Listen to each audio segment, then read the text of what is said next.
Nous avons chacun notre propre perception de la réalité. Il suffit parfois de faire un pas de côté pour faire évoluer le regard que nous portons sur nous-mêmes, sur les autres et sur le monde. C'est ce qui m'a conduit à créer le podcast Il y avait une fois.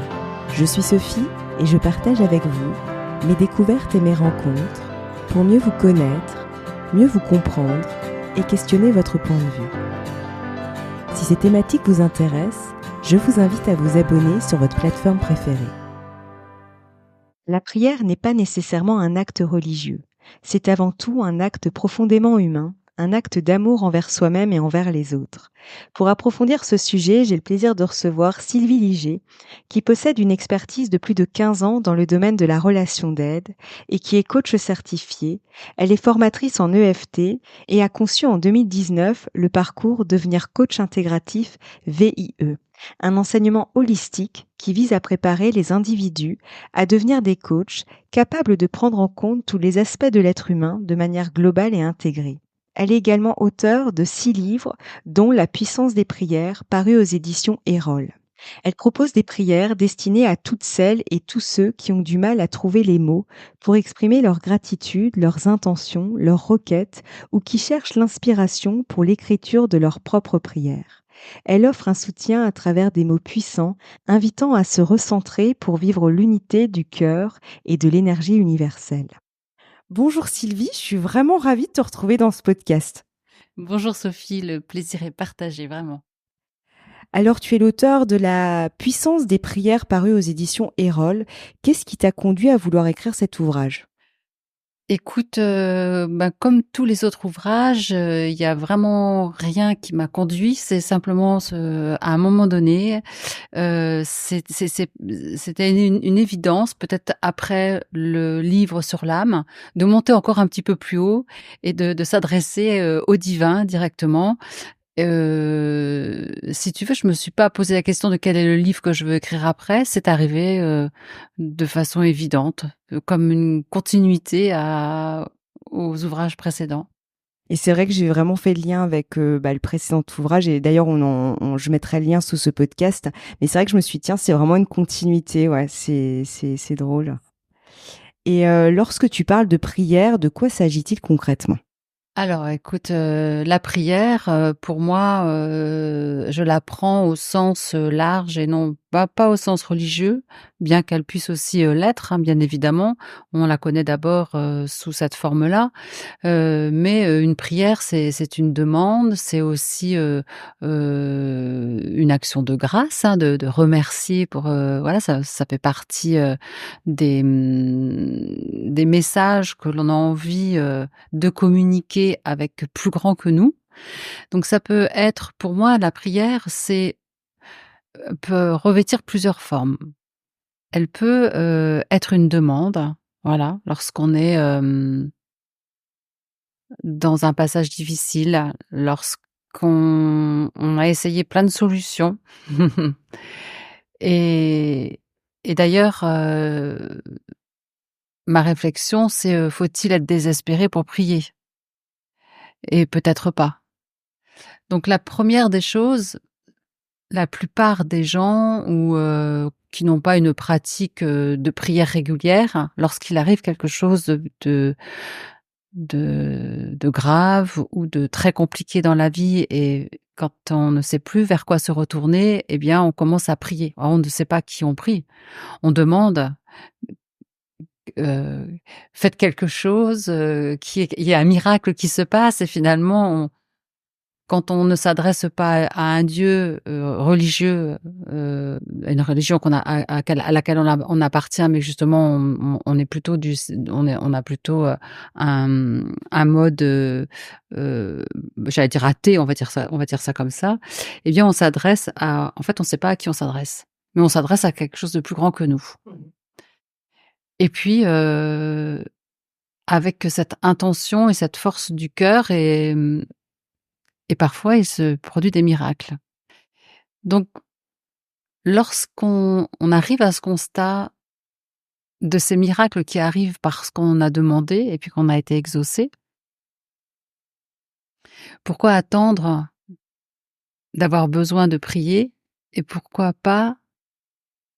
ne pas prier et ne pas remercier de façon, régulière. Alors bon, voilà, peut-être, tous les jours ou voilà, chacun a son rythme en tout cas, mais d'avoir cette conscience que puisque la prière peut avoir un côté alchimique, malgré tout, de l'énergie et des résultats, hem, eh bien, pourquoi pas en faire une pratique quotidienne pour embellir sa vie ou pour, avoir cette pour se relier à cette conscience, à cette énergie qui nous accompagne et encore une fois pour moi qui est plus grand que nous et sans mettre quelque chose de particulier là dans ce podcast, sur, de nom sur ce plus grand que nous, mais une énergie qui grâce à nos paroles, grâce à la puissance de notre cœur, va finir par prendre une forme, la forme que l'on demande. Alors peut-être pas à chaque fois, mais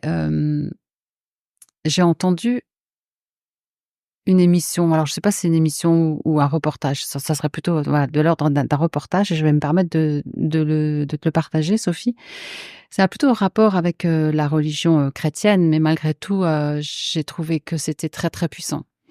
C'est, une jeune femme qui témoignait, une jeune femme, africaine qui témoignait, alors je sais plus dans quel pays c'était, mais, dans son village, il y a eu beaucoup d'exactions.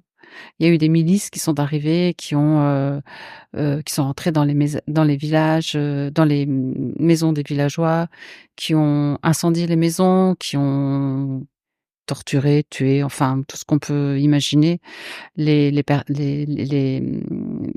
les personnes et quand elle a vu ce qui se passait dans son village, elle et sa famille, c'était 6 membres de la famille, ils sont partis, demander refuge au curé, en fait, du village. Or, bon, il avait pas, un château et au départ, il a pas voulu ou enfin, il se disait qu'il allait pas pouvoir le faire.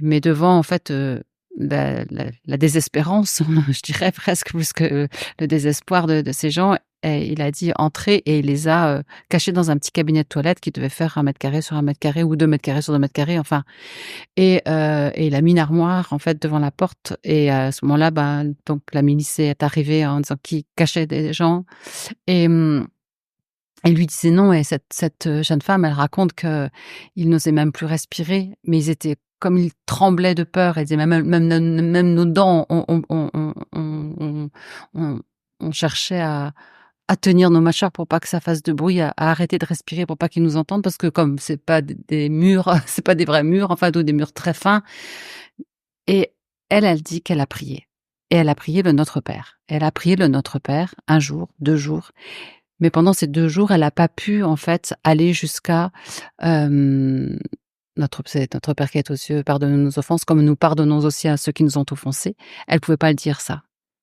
C'était pas possible pour elle de pardonner à ceux qui étaient en train de faire ce qu'ils faisaient et elle a eu un entretien avec, avec le curé. Elle a pu le voir un petit peu et il lui a dit que le pardon était quelque chose qui était important en fait, qui était, et que peut-être allait les sauver et elle a pris ça, comme message, comme un message divin aussi et elle a été jusqu'au bout de la prière, elle l'a ré c'était en boucle, hein, elle disait qu'elle les répétait en boucle, H24 et et le lendemain, c'est l'armée, je crois, qui est venue délivrer le village et ils ont été, sains et saufs, hein et elle dit, c'est grâce à la prière, hein, c'est grâce à cette prière et donc voilà, donc ça, c'est une prière religieuse mais elle avait la foi, elle demandait à être, à être épargnée, à être sauve avec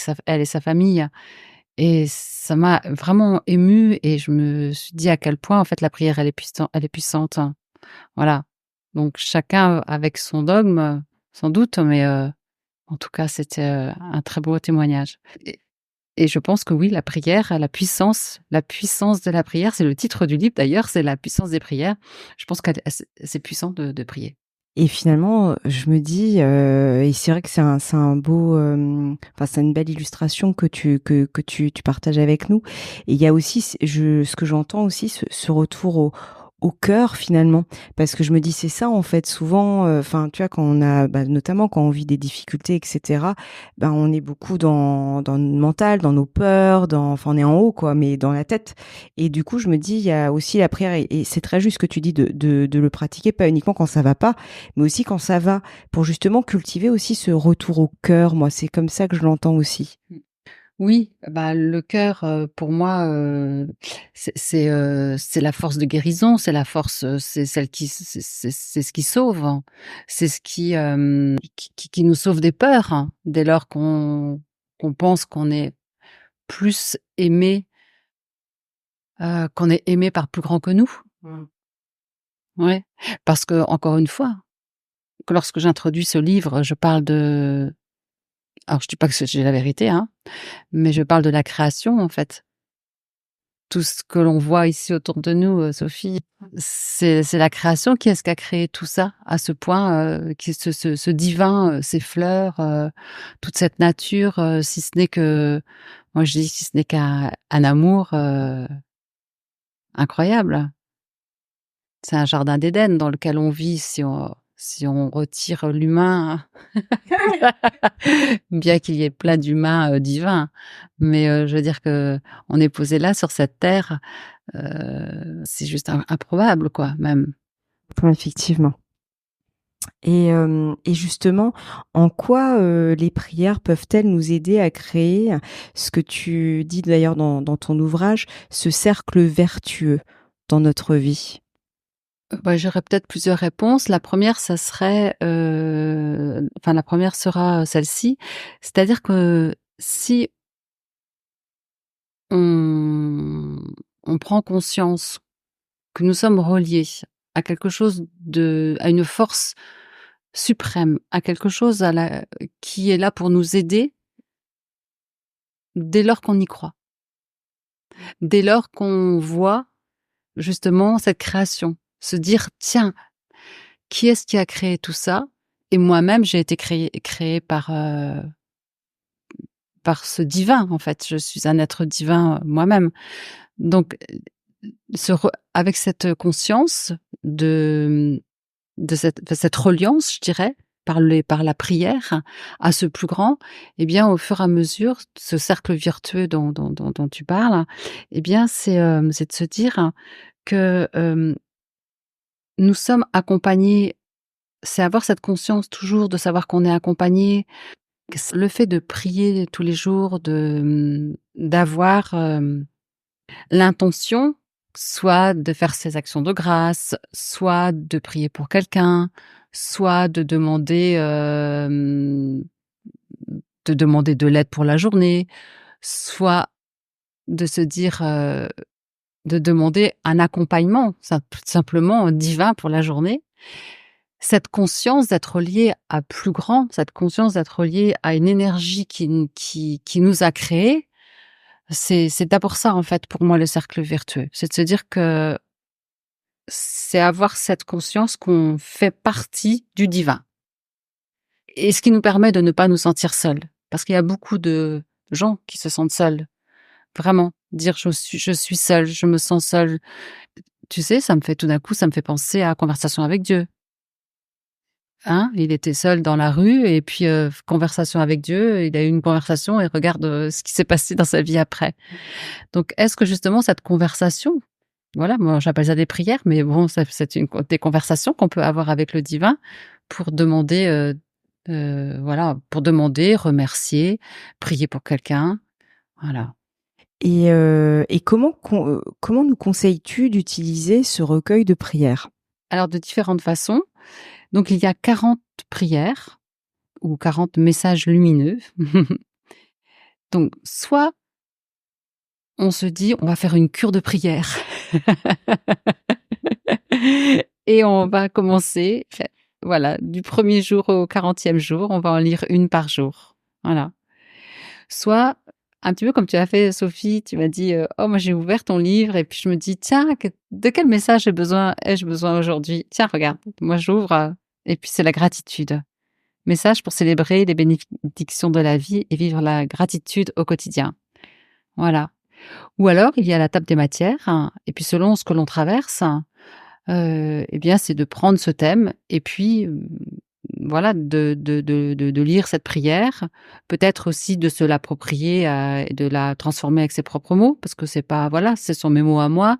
Il peut y avoir des résonances, qui sont pas tout à fait exactes, pour les uns ou les autres, et donc c'est ne pas hésiter à transformer, les mots. Et je pense que voilà, c'est ces 3 façons dont qui nous sont offertes pour, utiliser ce livre. Et justement, je me dis, quand on prononce ces prières, tu vois, j'allais dire, c'est ce qui me vient. Est-ce qu'il y a un mode d'emploi? C'est pas qu'il y a un mode d'emploi, mais je veux dire, finalement, comme tu disais, on peut prier pour soi, mais on peut prier aussi pour les autres, parce que finalement, on est tous reliés les uns aux autres. Donc, du coup, je veux dire, en termes, tu vois, de peut-être d'intention, je sais pas, tu vois, comment, dans quelle posture, j'allais dire, on se met pour vraiment se laisser traverser aussi par les mots de la prière.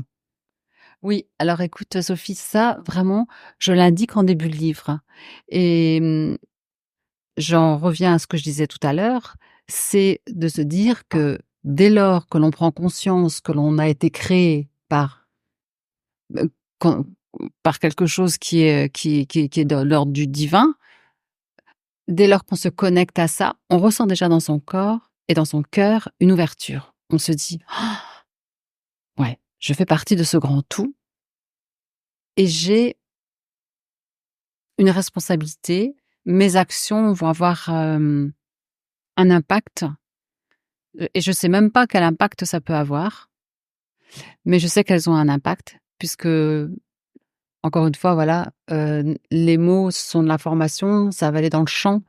Qui est-ce que je vais impacter?»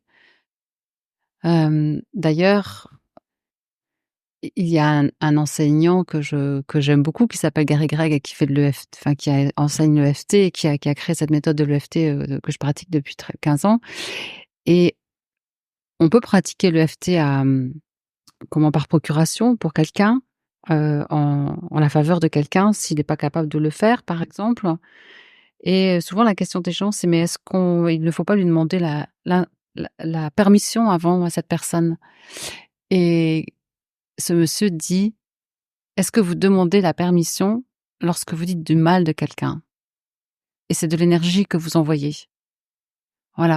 À partir du moment où vous avez l'intention de soulager la personne ou de dire de belles choses à la personne, où est le mal? Et la prière, c'est ça, en fait. Ces mots lumineux, c'est pour, envoyer justement quelque chose de beau dans ce champ, et toucher les autres, être un acteur de bonté. Ouais. Ouais, c'est très juste, effectivement. Et justement, à travers cet ouvrage, tu abordes plusieurs thématiques différentes, dont l'amour, la guérison, la gratitude ou encore choisissez votre future réalité. Pourrais-tu nous en dire un petit peu plus pour un petit peu balayer ce recueil? Oui. Bah, tu sais Sophie, j'ai pris des sujets, qui intéressent, tout le monde, qui m'intéressent, qui font enfin, ce sont des sujets qui sont dans notre quotidien. L'amour, la santé, la bienveillance les uns des autres, la santé de la terre, l'abondance financière, qu'est-ce qu'il y a d'autre?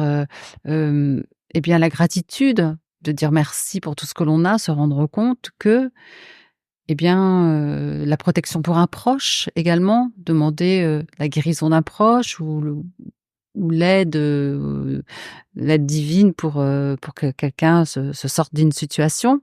Ce sont des situations que tout le monde rencontre en fait, dans son quotidien. Donc quand on traverse une vie, on va rencontrer, tous ces thèmes. Alors voilà, encore une fois, selon ce que l'on traverse et selon on a besoin à ce moment-là, on va choisir sa prière, et puis on peut la dire, plusieurs fois jusqu'à ce qu'on constate, une métamorphose. Mmh. Et tu le sais autant que moi, Sophie, que les métamorphoses, elles existent, hein. Dès lors qu'il y a des choses qui se passent à l'intérieur de soi, la forme à l'extérieur nous revient d'une façon différente. Ça, toi comme moi, on l'a expérimenté, hein. Et puis ton témoignage de tout à l'heure, voilà, c'est juste. Et donc les prières, ça sert à ça, à transformer. Et accepterais-tu de partager avec nos auditeurs l'une de tes prières pour justement, voilà, j'allais dire leur faire goûter ton recueil? Bah écoute, j'ouvre donc au hasard, hein. Se connecter à cette source sublime pour une journée alignée. Merci pour cette merveilleuse journée à laquelle je me prépare joyeusement. Je me sens béni, confiant, et je suis honoré par l'énergie divine tout au long de ma journée pour que je puisse œuvrer de façon juste et efficace. Je reconnais que tout ce qui existe dans l'univers est un tout, et j'en fais partie intégrante. Je fais confiance à ma capacité unique à créer. J'utiliserai mes dons et mes talents de manière constructive et positive pour ma propre vie et serai ouvert aux opportunités et aux expériences placées sur mon chemin et les utiliserai pour progresser vers les objectifs de mon cœur. J'honorerai le vivant. Énergie divine, aide-moi à rester centré dans ma sagesse tout au long de cette journée, de sorte que je puisse aborder chaque situation avec clarté et discernement. Aujourd'hui, ainsi, je suis naturellement guidée à reconnaître les moments où je dois agir et ceux où je me laisse guider et soutenir. Que la lumière m'éclaire, que la sagesse et l'ordre me guident et me protègent tout au long de cette journée. Il en est ainsi. Merci. Merci, en tout cas, pour ce partage. Et en plus, c'est chouette par rapport au podcast, tu vois, ça va éliminer notre journée. C'est très juste, ouais. Ouais. Et quel serait ton mot de la fin pour clôturer notre échange? Alors, le mot de la fin pour clôturer l'échange serait de se dire que même si vous croyez que vous ne priez pas, vous priez tout le temps.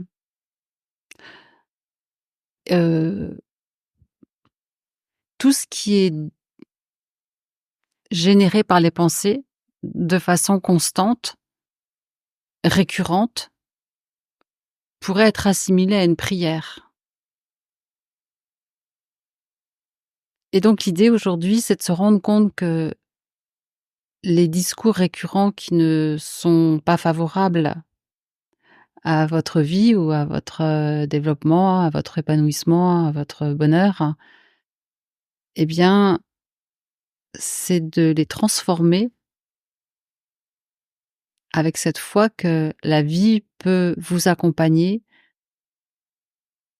de façon divine parce que justement, vous portez le divin en vous. Merci Sylvie, c'était vraiment un plaisir d'échanger avec toi, comme à chaque fois. Donc vraiment un grand, grand merci. Merci Sophie, merci beaucoup. Et j'invite les auditeurs à découvrir ton ouvrage La puissance des prières, 40 messages lumineux pour se relier à l'énergie divine et amplifier son pouvoir d'attraction, paru aux éditions Erol. Il y aura ce lien sous ce podcast. Et comme je te disais tout à l'heure, je trouve en plus qu'il est très beau. On dirait, enfin voilà, il est vraiment très très agréable visuellement. Et comme je disais, moi, il fait partie de mes livres de chevet que j'aime bien consulter, de temps en temps, voire plus quotidiennement, selon mon énergie aussi. Et c'est vrai qu'il est très c'est un petit écrin avec de beaux mots et belles vibrations. Oui, merci aux éditions Erol de ce beau travail. Merci en tout cas. Si vous avez aimé cet épisode, n'hésitez pas à lui laisser 5 étoiles sur Apple Podcast ou un pouce sur YouTube. Et surtout, abonnez-vous sur votre plateforme d'écoute préférée pour ne manquer aucun épisode. Je vous souhaite une très belle journée ou une très belle soirée et vous donne rendez-vous dans 2 semaines. À bientôt!